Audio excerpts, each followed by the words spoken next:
In today's video, I'm going to teach you how to create YouTube channel banner or art in Canva. We'll keep it simple and make sure your banner looks great on every device. First, head to Canva and use the search bar to look for YouTube channel art. This pulls up a canvas that's already the right size, along with a library of pre-sized templates you can use as a starting point. Templates are great if you want a quick, professional layout, but you can also open a blank canvas if you prefer full control. Before we design, it helps to understand how YouTube displays banners.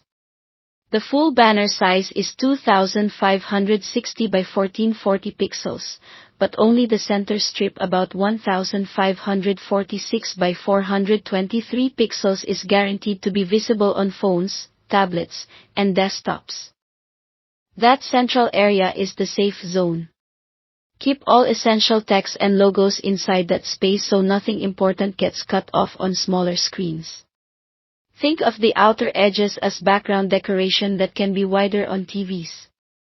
Now customize your design. Click on any text in a template to edit it. Double-click to change the wording, swap fonts, and adjust colors. Choose fonts that are readable and keep contrast high so your title stands out. If you're starting from scratch, add a short channel name or tagline rather than long paragraphs. Next, explore Canva's Elements tab to drag in photos, icons, shapes, and illustrations.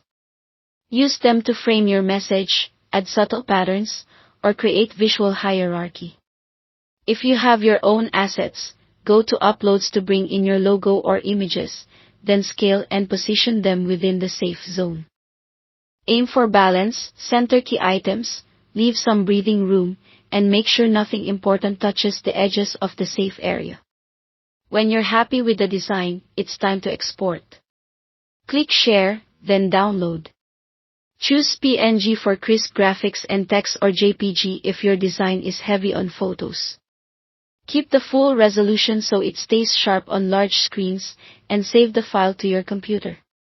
To put it live, open YouTube Studio, go to Customization, then Branding, and upload your new banner image. YouTube will show previews of how it appears on different devices. If you notice any cropping, return to Canva, move your text and logos further into the center, re-download, and upload again. When it looks right, click Publish to make it live. That's it. Thanks for watching.